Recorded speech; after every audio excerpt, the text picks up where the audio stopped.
इथं उभा राहून काय पुढे काय अडचण नाही, सगळ्या मग सुरुवात करू.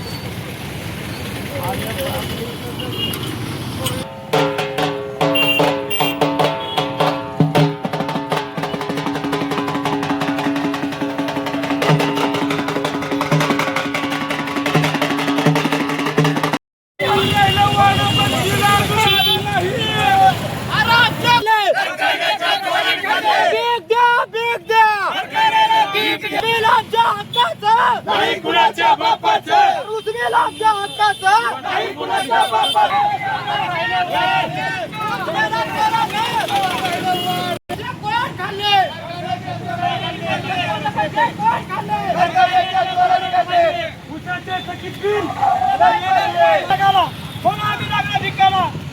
शेतकरी अरे आला आला आला भीक मागायला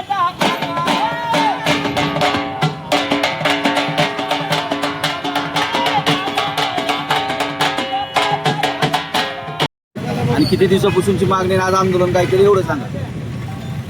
बोला काय आंदोलन का? मी एकंदरीचा रहिवासी आहे, शेतकरी आहे. आम्ही आज आंदोलन यासाठी केलं की आज आमचे 7 महिने झाला आमचा भाऊसाहेब बेरोजगारला उत्सव कारखान्यावरती. आज आम्हाला त्याचे 1 रुपये सुद्धा आमच्या म्हणजे हातामध्ये आले नाही. तर मला सांगा आज शासन नियमानुसार 14 दिवसामध्ये शेतकऱ्यांच्या खात्यामध्ये 14 दिवसामध्ये ऊसाचे बिल पडले पाहिजे शासन नियमानुसार.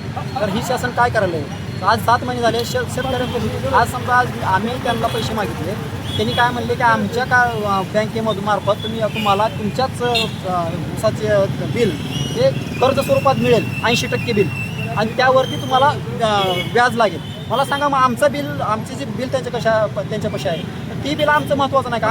आंदोलन काय केलं असतं? आज आंदोलन आम्ही भीक मागितले त्या सहकार मंत्र्याच्या आणि जे संचालक आहेत भाऊसाहेब बेरोजगारचे त्यांच्या नावानं आम्ही आज भीक मागितली अख्ख्या शहरभरात आणि ती भीक आम्ही त्यांना सुपूर्द करणार आहोत.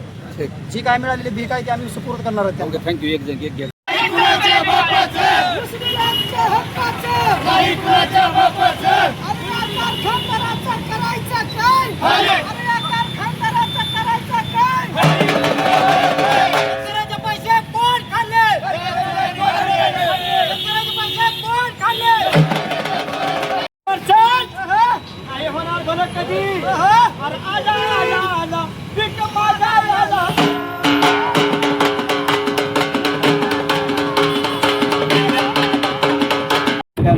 आज मी गणेश अंधारे शेतकरी पुत्र.